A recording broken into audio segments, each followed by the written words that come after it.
Estilo Mápula, revista literaria.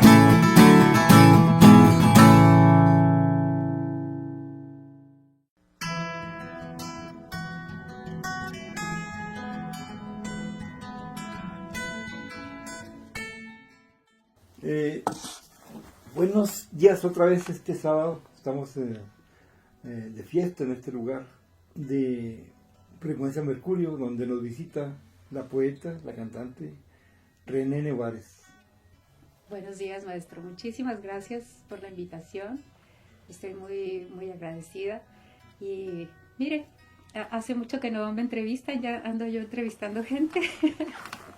Hoy me toca una entrevista para mí. Muchas gracias, maestro. Yo tuve la suerte de entrevistarla a usted en su profesión, en la cual usted logró el clímax en su faceta de cantante, que es lo máximo.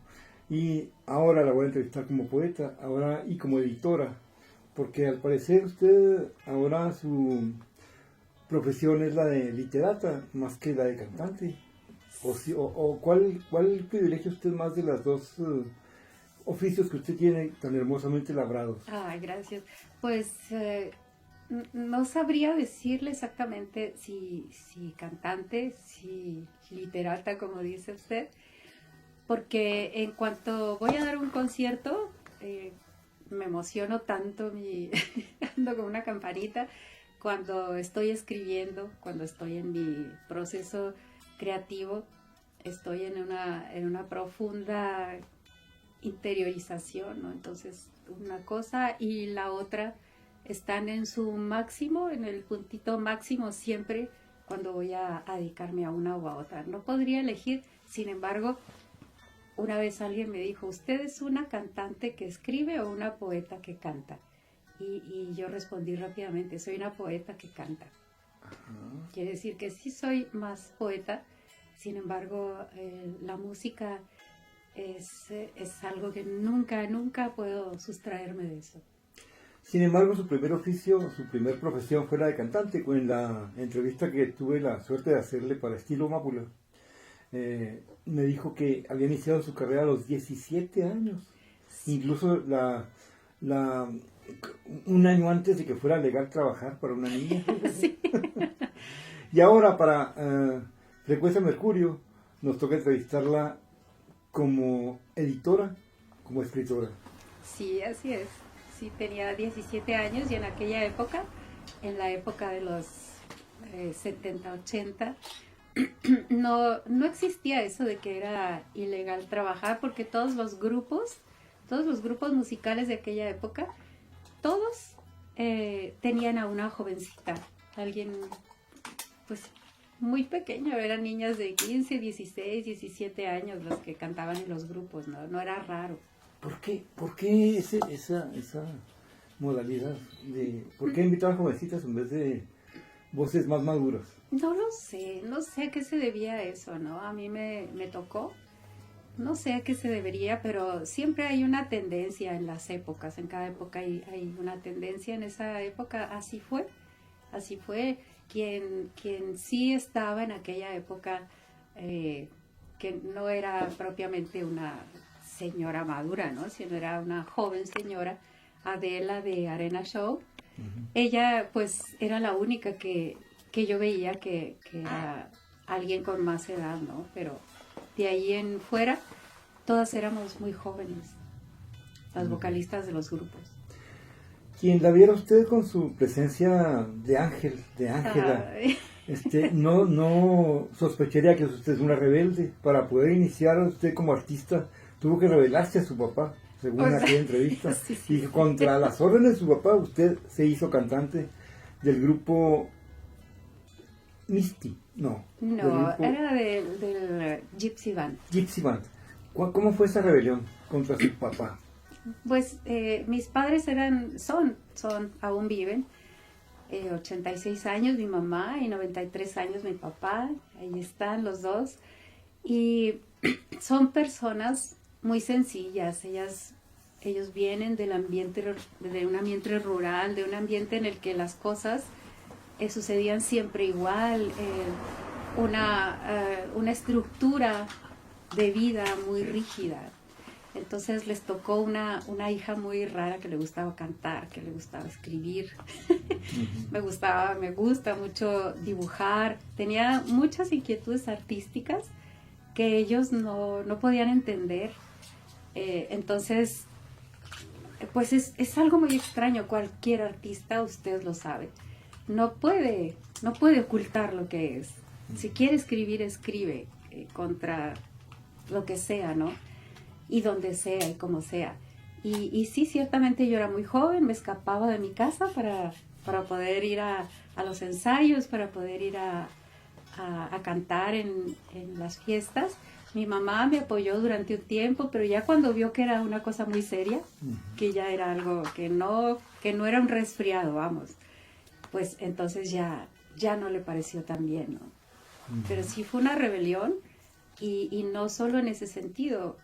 Me tocó también en la música, en la propia música, cuando todo el mundo cantaba Juan Gabriel, a Rocío Dúrcal, a Lupita D'Alessio, pues yo andaba cantando El Unicornio Azul y todo esto de Silvio Rodríguez, de Pablo Milanés, y también en ese sentido fue una rebelión porque los propios músicos me decían, ¿por qué cantas eso? Eso no te va a dejar nada. Nadie me invitaba a la feria de estas del Expogan que había entonces, la feria de Santa Rita. Yo no iba porque no era un artista de las masas, ¿no? Siempre siendo muy fiel a lo que yo creía que debería ser. Eso también fue una rebelión. Aparte cantaba mis propias canciones también. En fin, me tocó un poco abrir pequeños caminos. Ya después para hacerse empezó con el grupo Gypsy Band, que Gypsy quiere ser gitano. Gitano. Y usted no parece una gitana, parece una aristócrata. Bueno, cuando era pequeña solo parecía una jovencita de 17 años. Eso era lo que parecíamos todas, ¿no? Muy bien. Y ya con el tiempo, ahorita lo estábamos platicando, con el tiempo todo el mundo va tomando su camino, su estilo, su forma de expresarse en todos los sentidos, ¿no? En el vestir, como usted, miren nada más cómo viene de elegante hoy. En el hablar, en el arte, en todo. Entonces, tiene uno que encauzar con la experiencia, reafirmar su yo, su ego y su espíritu también. Ya después de que tuvo un éxito pues bastante alto como cantante de grupos y de música popular, usted derivó hacia ser una soprano de la música clásica. Para esa derivación, ¿usted tomó algunos cursos formales de música o cómo fue esa evolución? Cuando yo viajé a España ya en 1991, por ahí, pues yo me quedaba mucho tiempo sola en mi casa y por ahí hubo un sobrino de mi marido que él era tenor, era muy joven, él iba a tomar clases a Valencia, estaba a 1 hora de Villarreal, donde yo vivía, y un día me invitó a escucharlo porque él sabía que yo tenía una carrera en la música. Y fui y me quedé prendada de lo que escuché allí, de las sopranos, de toda la gente que se dedicaba a la música clásica. Y entonces hice una audición para el maestro. Él me dijo, ¿usted viene aquí a escuchar o viene a cantar? No, yo vengo a escuchar. Y le dijo el sobrino de mi marido, pero ella en México ya cantaba. Entonces me hizo una audición y me dijo, oiga, usted tiene que tomar clases de ópera. Me dijo, tiene una voz para desarrollar la ópera. No, pues el gusanito de la música, de ahí fui. ¿Vendió de nuevo? De allí fui, yo dije, no, pues claro que sí, y empecé a tomar clases. Muy, pues a mi marido no le gustaba mucho ese asunto, otra vez de la música, otra vez no estaba de acuerdo. ¿Y eso que él era un músico profesional también? No, él no era un músico profesional, ¿no? ¿No era un baterista? No. ¿No? Cuando yo hice una carrera aquí en Chihuahua, antes de irme, estaba casada con Luis Oscar Medina, era un guitarrista de jazz. Ah, sí. Con él hice una carrera, tenemos el dueto Luis Oscar y René. Ah, okay. Y ya posteriormente yo me casé con otro hombre, con un español, me fui a vivir a España y allí ya empecé a tomar cursos de ópera, de técnica vocal.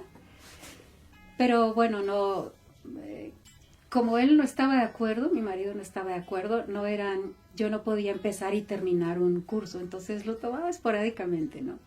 Y en mi casa era donde yo me explayaba a solas, practicando lo que estudiaba. Entonces en España, en los años que vivió allá, su tipo de relaciones, su tipo de sociedad era de músicos, no de escritores, ¿o también? No, pues yo vivía muy recluida de todo, ¿no? Mi marido... Criando a su hija. Criando a mi hija, bueno, y también todo el tiempo que estuve allí, escribía muchísimo. Tengo alrededor de 100 canciones compuse allí, fue una época muy prolífica. Escribía muchísimo, pero sin concretar porque solamente quería hacer oficio. Y escribía desde la mañana hasta la noche y luego vocalizaba. Como mi marido se iba de viaje, pues yo me quedaba ahí en casa. Y fue un tiempo de mucho aprendizaje, tanto interiormente como de mi propio arte, tanto de la música como de la escritura. Leí muchísimo, tuve mucho tiempo de escudriñar en mí misma, de corregirme en lo que yo creía que estaba haciendo. Y esto fue lo que yo me traje, ese acervo de casi 20 años que estuve allí, fue lo que me traje aquí a México, y con él empecé, esas fueron mis herramientas para empezar a trabajar aquí. Muy bien. ¿Y llegó usted a publicar sus textos, sus canciones o a grabar en España? Pues musicalmente no. Sí hubo un acercamiento. ¿Revistas o...? Sí, un acercamiento a la música con un grupo de budistas. Luego no sé si... ¿Usted es budista? No. Me invitaron a componer canciones para un disco y las compuse, pero luego pues no pude grabarlas. Ya fue la época en que me vine para acá. Pero sí en 2 revistas estuve publicando poemas. Eso. Y luego... ¿Conserva ejemplares de...? Sí, los conservo, okay. Sí los conservo. Y luego también publiqué en 2 antologías con poetas valencianos, uno de relatos y otro de poemas, también conservo los ejemplares.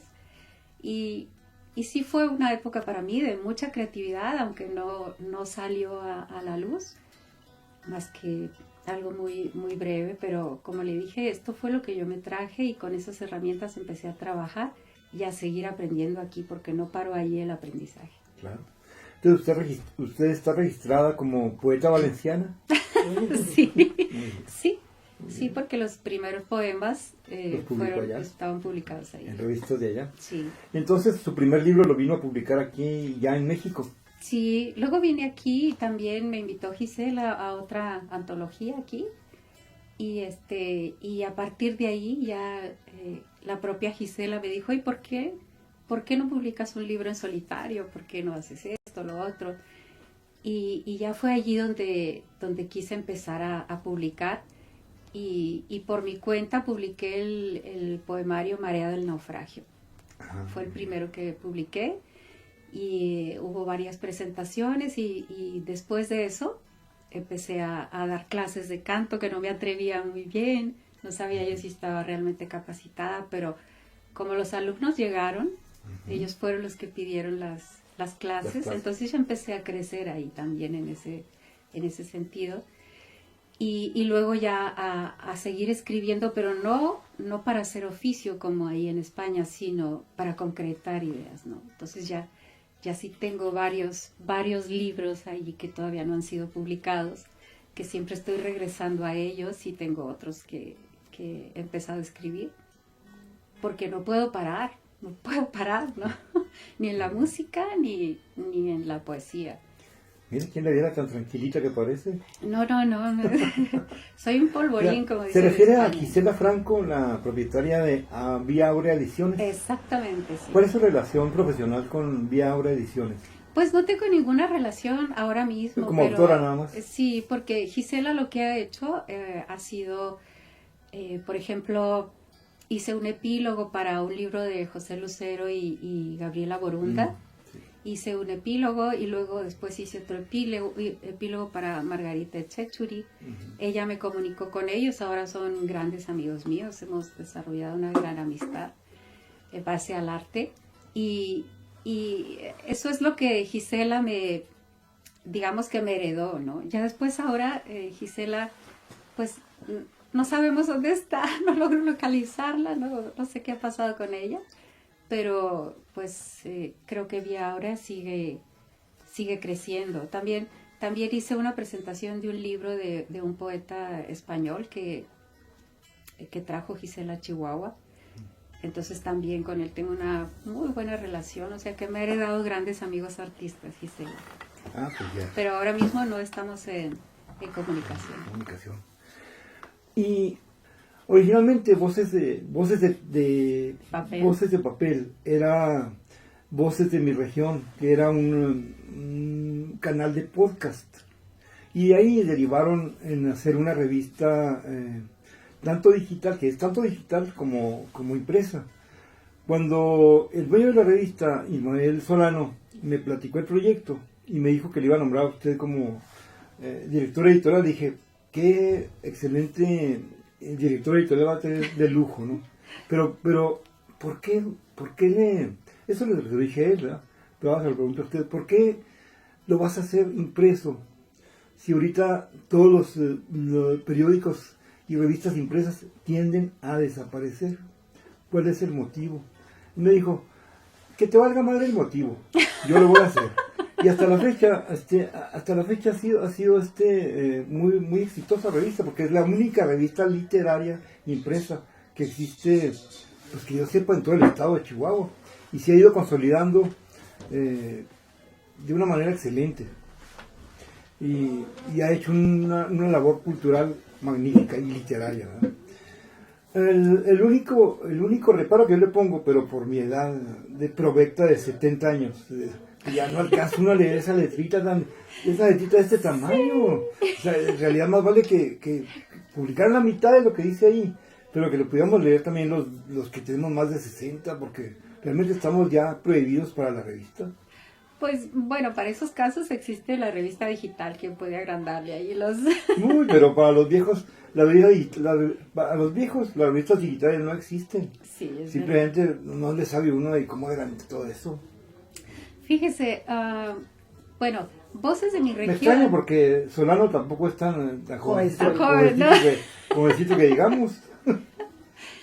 Pues Voces de mi región ahora mismo es un colectivo cultural. De allí se derivan varios aspectos, ¿no? Uno de ellos es Voces de Papel, otro es Voces y Letras, que tenemos el primer tomo publicado con Poesía para Iluminar, que es el primer libro de poesía. Ya van por el segundo, ¿verdad? Ya vamos por el segundo, sí. Y luego está toda la red de pequeños programas para entrevistas, ¿no? Anteriormente Ismael me invitó a participar en el programa Escucho Voces. Era en el que yo me lancé, o me lanzó él con una patada así al abismo prácticamente, como entrevistadora, como presentadora.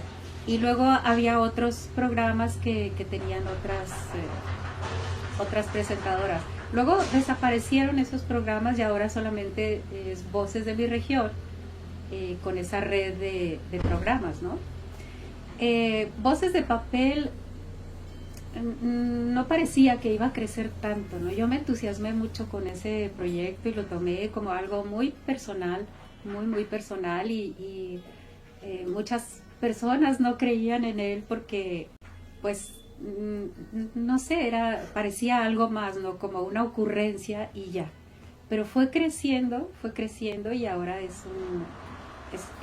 como usted bien ha dicho, ¿no? Es una revista seria a tomarse en cuenta. Y yo creo que la revista digital tiene muy buena acogida en todo el mundo, en las redes, quiere decir no en todo el mundo de los países, no llegamos a tanto, sino quiere decir a toda la gente. Pero la revista Voces de Papel Impresa es un gesto romántico de Ismael Solano. Es un gesto romántico de poder verla, tenerla. Los autores, principalmente los poetas, cuando los publicamos, siempre nos piden ejemplares impresos. Siempre. Quieren tenerlos, quieren verlos, palparlos, guardarlos. ¿Sí? Entonces, es un gesto romántico de Ismael, pero también creo que las personas que participan en la revista se llevan un recuerdo, se llevan algo en su haber físico. Es que no hay nada como lo físico. Decían hace 20 años que el libro ya iba a desaparecer y no es verdad. El libro no tiene ningún gesto de querer desaparecer el libro físico. Sí, aunque esté en boga lo digital, el libro físico va a permanecer mucho tiempo más. El hecho de tenerlo, de palparlo, de olerlo, las letras, de ver qué tipo de letra, etcétera, es maravilloso. Para mí tener un libro en la mano es maravilloso. Entonces yo creo que ese gesto de Ismael es debido a eso, ¿no? De tenerlo ahí físicamente y ver un poco su propio logro también como director. Muy bien.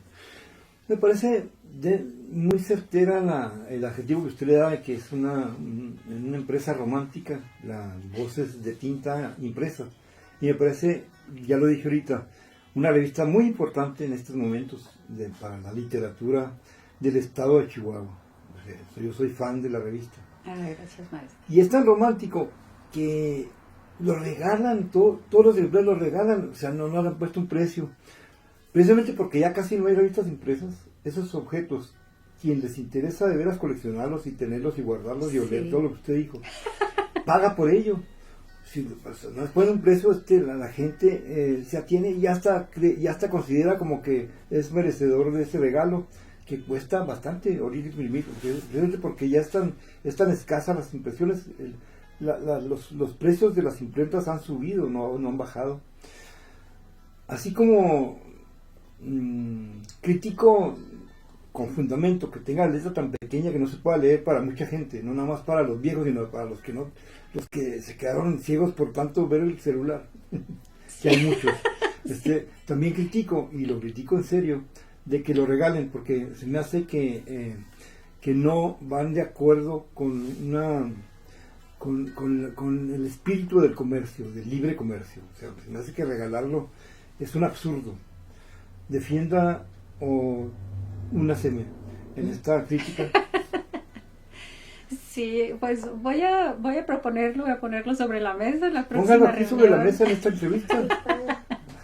Sí, pues hay algo que yo admiro muchísimo de Ismael. Él en su perfil tiene ¿cómo se dice? La frase de perfil de su celular tiene: nunca te des por vencido. Y realmente no hay una frase que lo defina mejor a él. Él es un soñador, un luchador. Él cree todavía en cosas que nadie cree, ¿no? Entonces, las personas que trabajamos en Voces de mi Región, en la Feria del Libro estábamos algunas personas allí, yo entrevistaba, otra hacía otra cosa, iba a cubrir eventos, en fin. Todas esas personas que rodeamos a Ismael lo hacemos completamente gratis. Nadie cobra por lo que hacemos. Y porque él nos ha contagiado ese espíritu de emprendimiento, de esa ilusión, de ese romanticismo, ¿no? Bueno, yo aparte ya era así, no solo faltaba que conociera a Ismael. Pero pienso que es algo que no se ha dado, ya no se dan ese tipo de cosas. Hacer algo de verdad porque te haga ilusión aprender, porque te haga ilusión hacerlo, el simple hecho de estar cubriendo un evento, de estar haciendo una entrevista, etcétera, por el gusto de hacerlo, no sé si quedan grupos, personas, asociaciones, etcétera. Pues nada más el profe y yo. Nomás También, usted igual. y yo, maestro. Digo, No. usted, Ismael y yo. Nosotros tres. Nosotros tres. No, Nosotros- Aquí en este espacio, sí, todavía. De hecho, así es. Sin embargo, bueno, a mí me parecen muy admirables esos grupos, que por Sí. supuesto que existen. Sin embargo, las cámaras, las computadoras, Todo el cuesta. papel cuesta mucho dinero. O sea, y además, no solo eso, sino no se debe conformar Ismael o ustedes como grupo con tener una computadora, sino tener con la computadora más avanzada. Y hay que invertirle, y eso tiene que salir de algún lado, no nada más del romanticismo. Yo lo Del sé, romanticismo no yo sale sé. nada. Pero bueno, cambiemos de tema. Y quiero que sepan que siempre que el maestro y yo hablamos, este tema sale a relucir. Siempre, Me siempre. desespera. Me desespera que, por favor. Sí, Me lo sé. desespera que sean tan apóstoles de la literatura. Pues, ¿está bien? Sí. Maestro. Usted tiene el cometido de invitar en una próxima ocasión a Ismael y aquí se lo plantea. Lo que pasa Directo, así. es que Ismael no cubre el perfil de esta entrevista, de esta Ajá. conversación, porque no es autor de No es Estilo autor Mámbula. de Estilo Mámbula. Digo, porque no ha querido, porque es mi amigo, yo lo aprecio mucho, de verdad, lo admiro mucho. Todo lo que dijo ella, estoy de acuerdo. Pues Lo admiro rételo, maestro. mucho. Le voy a decir que publique 3 líneas y ya con eso lo invito. Ándale. Sobre todo para obedecer a nuestra productora, que es usted. Sí. Ya, Muy bien. lo vamos a obligar porque hoy va a tomar su primer taller de poesía formalmente. Ya tomó uno, pero fue más bien de información. Ahora ya formalmente práctico. Estoy dando un taller de poesía en la Mediateca Ajá. los sábados de 4 a 7. Y ahí lo obligué, prácticamente está obligado a ir, porque quiero que, por lo menos, como dice usted, que por lo menos publique 3 líneas. Para que pueda aparecer. Para que pueda aparecer aquí y Frecuencia, en otras frecuencia partes. Mercurio. No, quiero que sepa que tiene poemas. Muy bien. Tiene poemas. Pero sí. se trata de publicados. Publicados. Falta el otro adjetivo, publicados. Sí, sí, Bueno, sí. siguiendo la línea de su trabajo como escritora y como maestra de canto, ¿cuál es el título del primer? Ya nos dijo el título de su primer libro que publicó aquí y que lo publicó en Vía Aura Ediciones. No, lo publiqué en, ¿cómo se llama? Arena. Cal y Arena. Sí, Cal y Arena Ay. con Martín Reyes. con Martín Reyes. Sí, de forma particular, fue sí, de forma particular. Se llama Ediciones Doble hélice. Doble hélice, sí es verdad. Doble hélice. Sí, Ok. así. No se acuerda el año. No me acuerdo el año, tendría que haber traído el libro y se me ocurrió. No, pero- no importa. Platíquenos ese libro. Platíquenos Pues- de esa criatura suya que fue, que fue es- su primera Sí, fue el... su primera criatura literaria Sí, pública. ese No. libro... Su primera escritura literaria fue el primer poema que publicó en Valencia. En por Valencia supuesto, fueron sí. los primeros poemas. Su primer libro publicado, pues, para no quebrármela tanto. Sí. Ese libro, pues como siempre sucede, uno lee lo que escribió hace años y dice uno, no, esto no vale para nada. Pero a mí me gustaría hacer una segunda edición para corregirlo, ¿no? Pero el tema de ese libro fue algo muy personal. Trata de lo que yo me encontré aquí en México cuando vine. Yo venía esporádicamente, cada año venía 15 días, ¿no? Y estaba en el núcleo familiar. No me enteraba mucho de lo que sucedía, más que por las noticias que se veían allá en España y que eran tremendas. De hecho, en España se sabían mucho más cosas de lo que ocurrían en México que aquí. Yo estaba aterrada, ¿no? Pero no sabía realmente cómo era estar en medio de eso, ¿no? Una cosa son las noticias y otra cosa es vivirlo. Entonces, cuando vine aquí a México y ya vine para quedarme, ya pude ir a los rincones de Chihuahua a comparar cómo lo había dejado, cómo estaba ahora, la gente cómo había cambiado, cómo era ahora, el ambiente, todo, ¿no? El arte, la música, cómo era antes, cómo era ahora. Y para mí fue un choque muy fuerte porque todo fue muy diferente y no fueron cosas que yo considerara que fueran a mejor, sino al contrario. Todo. Y eso solamente lo puedes saber cuando te has alejado. no lo percibes, ese cambio no lo percibes día a día. Ese libro habla de lo que me encontré aquí en México, habla también de la situación personal, de mi separación matrimonial, y habla también de esto que yo siempre tengo allí adentro, que parece, mucha gente me ha dicho, ¿no? Es que tú, como usted dijo, ¿no? ¿Cómo tan modosita?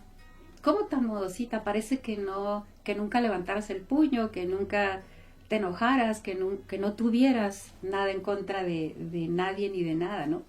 Y en ese libro por primera vez expresé mi inconformidad, ¿no? Hablo de las madres que se aglutinan en una plaza con el nombre de sus hijas muertas.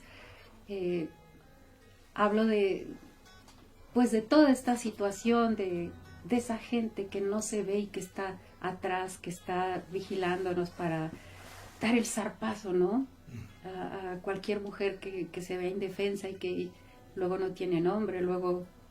En fin, esa situación que a mí me duele tanto, lo plasmé también allí. Y bueno, esa rebeldía, hay un poema que dice, ¿dónde están los héroes? ¿Dónde están los valientes, nobles y leales? ¿Dónde están? Y todo eso lo plasmé como si fuera un gran alarido, ¿no? Tanto de mi situación personal como lo que me encontré como esa situación. Y es como un gran alarido en forma de poemas. Si bien nunca me ha gustado desparramarme, es un alarido muy comedido. Sí, porque no me gusta elegante. Vamos a decirlo Elegante como usted. Bueno, gracias, maestro. Eso intenté. ¿Cómo se llama el libro? Marea del naufragio. Marea del naufragio. ¿Su segundo libro con quién lo publicó? El segundo libro fue el año antepasado con el Instituto de Cultura del municipio, que gané en Escritores con Trayectoria. Ya somos compañeros de escuela con este libro que gané ahora. Sí. Pues... ¿Y ese cómo se llama? Se llama Retratos del Septentrión y es de un capítulo, está arrancado del capítulo Matria de Marea del Naufragio, del primer libro. Está arrancado de allí y ampliado. Pero sucedió con este libro, Retratos del Septentrión, que el primer borrador que escribí era un borrador muy amargo, muy amargo, y porque venía todavía de ese sentimiento. Sin embargo, platiqué un día con Gabriel Borunda, me llevó mi compañero Manuel Rosales, me dijo, tienes que hablar con Gabriel Borunda, me dijo. Y afortunadamente, no sé por qué me recibió, pues si yo quién era para que me recibiera, tremendo poeta, ¿no? Y estuvimos platicando como 3 horas y me dio un libro suyo. Me dijo, es que el tema que usted me está diciendo, yo ya lo escribí. Dije, pues lo voy a dejar por la paz, porque si ya lo escribí él. Efectivamente, lo que yo estaba diciendo lo decía él de una forma magistral, ¿no? Esa amargura de Chihuahua, la decía él, no nombraba Chihuahua, pero la tenía allí plasmada. Entonces pensé, yo no puedo escribir una segunda parte de lo que escribió este hombre, maravilloso, ¿no? Entonces cambié totalmente mi postura y me sirvió mucho porque también fue una terapia para limpiar esa amargura que traía yo de Chihuahua, ¿no? De ver lo que había en Chihuahua y la impotencia mía y de toda la gente. Entonces cambié mi visión, cambié mi postura. De hecho, ese libro empieza diciendo, ama tu tierra. Sí, y de ahí empecé con ese primer texto y empecé a visualizar todas las cosas que hay en Chihuahua que son tan bonitas, que son tan encomiables, tan nutritivas para el alma de quien ha nacido aquí. Y luego al final del libro no me pude sustraer a ese cierto saborcito amargo, ¿no? Y lo dejé caer, lo dejé ver en el último capítulo, sí, pero fue por secciones, ¿no? Primero ama tu tierra, lo que es Chihuahua, su gente. Luego empezamos entrando ahí en esa amargura, ¿no? El ruido, estas creencias que tenemos a veces. Y finalmente, estas situaciones de las que hablaba en el capítulo de Matria del primer libro. Muy bien. Que usted perdió, maestro, el libro. Ya sé. Lo iba a traer, lo perdió, quiero que sepan. Voy a darle un segundo ejemplar. Ya sé. Bueno, voy a interrumpir la secuencia de sus libros para preguntarle que me improvise de toda la multitud de autores y autoras que ha leído, que elija así en este momento 3 que considere hoy en este enero de 2024 sus maestros o maestras. Claro que esa misma pregunta se la hago dentro de una semana, pueden ser otra lista, pero dígame Sí. 3, e improvisen los 3 para Frecuencia Mercurio. Bueno, voy a improvisar 3 de los primeros. Ahorita estamos hablando de Marcel Proust. Okay. Marcel Proust, francés, maravilloso autor. Hermilo Abreu Gómez. No. Abunde más sobre Marcel Proust es un autor francés que autor de En busca del tiempo perdido, de 7 tomos. Luego escribió otras cosas, pero esa es su obra cumbre, ¿no? Este autor tiene la particularidad de que abunda profusamente y profundamente en todos los temas. Sus personajes son de una riqueza intelectual, psicológica, espiritual, muy profunda. Él entra a un cuarto y va ahorita lo estamos hablando, por la respuesta de la amada, ¿no? Le va a decir que sí o le va a decir que no, y él entra y ve una cortina de terciopelo. Bueno, pues 10, 15 páginas narrando lo que le trae a cuento la cortina de terciopelo, la textura, el color, la luz sobre la cortina. Entonces hay un autor que ahora no me acuerdo quién es, que mi hija siempre me lo trae a cuento, que dice: Marcel Proust es muy largo y la vida es muy corta. Pues yo a mis alumnos les digo, bueno, ahora que estamos en estas épocas digitales en que una frase, un meme, cualquier cosa pequeña está bien. Ya si abundas un poco más, ya no leen lo que tú escribes. Yo suelo mandar mensajes de WhatsApp larguísimos, explicando cada cosa. ¿Por qué? Porque yo pienso que así debe ser. Debes decir las cosas como son y puntualizar, ¿no? Pues bueno, Marcel Proust para mí ha sido un gran maestro, grandísimo maestro. He leído 2 veces su obra y para mí no es ningún sacrificio leer esas frases infinitas sin ninguna coma. Pues no, para mí es un placer, sigue siendo un gran aprendizaje. Él es uno de mis máximos autores. Maestro 2. Maestro 2, Hermilo Abreu Gómez, yucateco. Este autor escribió, solo he leído de él, fíjense nada más, es de mis favoritos, y solo he leído Canek, que fue un héroe maya. Y Hermilo Abreu,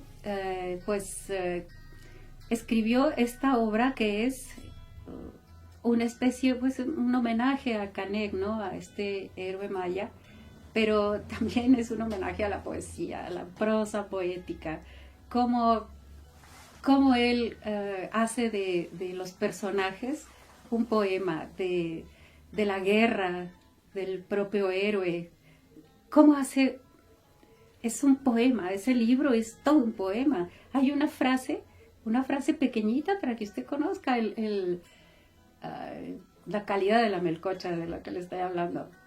Hay un niño maya, que le pregunta a Canek, dice: Canek, ¿a dónde van los niños que mueren?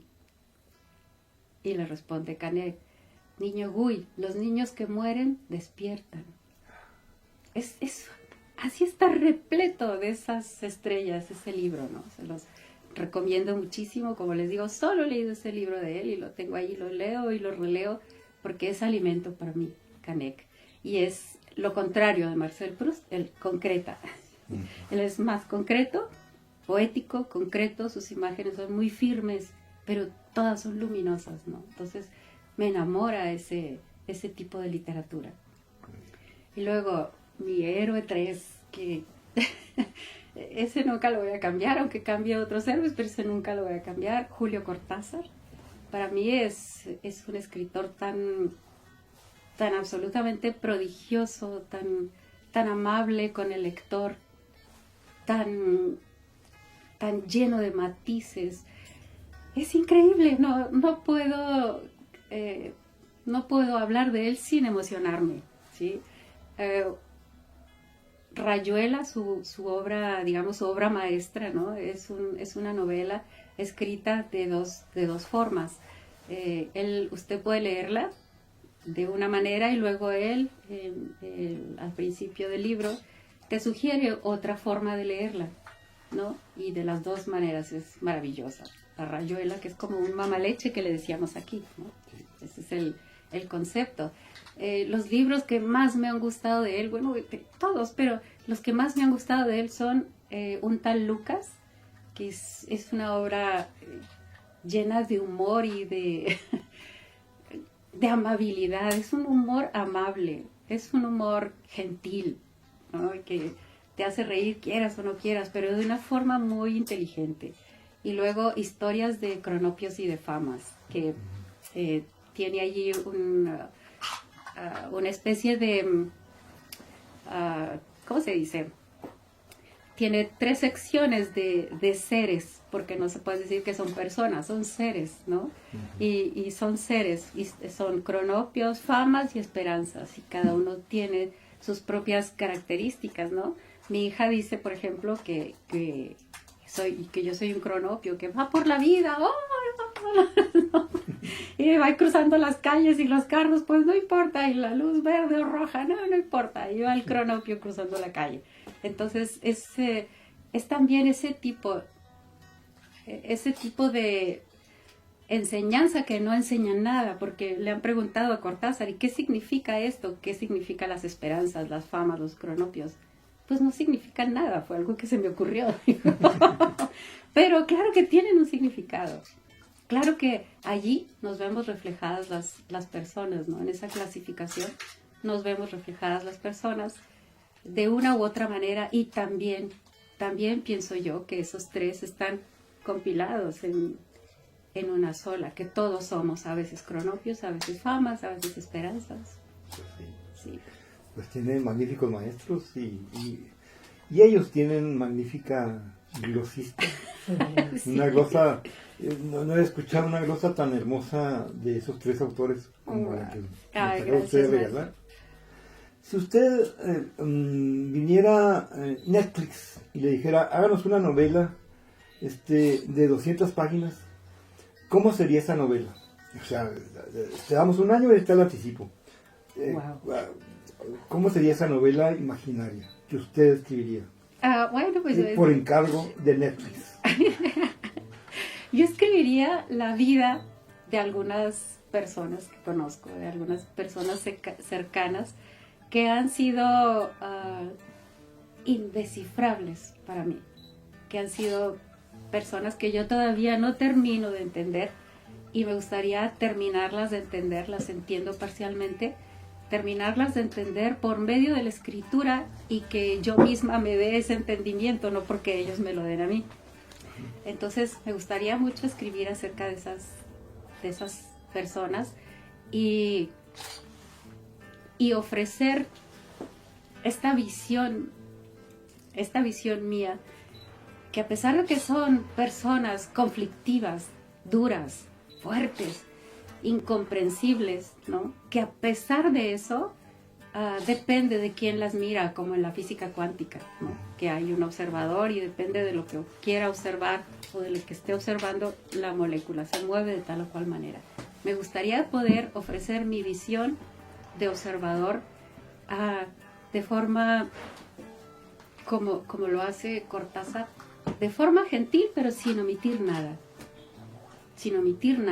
pero de forma muy gentil, porque al final de la vida uno suaviza siempre todo lo que trae por dentro, esos demonios que están ahí, los suaviza.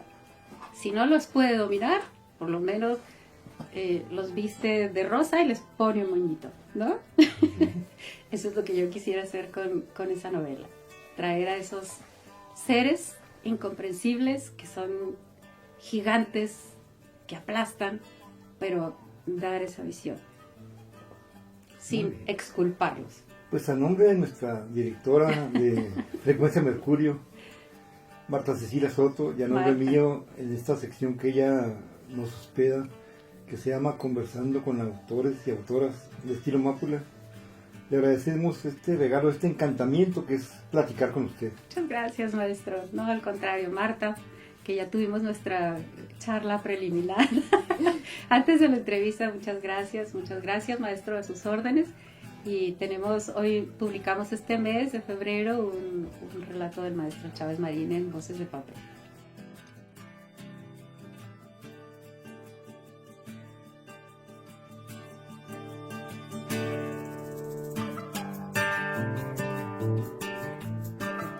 Estilo Mápula es una revista literaria creada por Jesús Chávez Marín, con la producción y diseño de audio de Frecuencia Mercurio.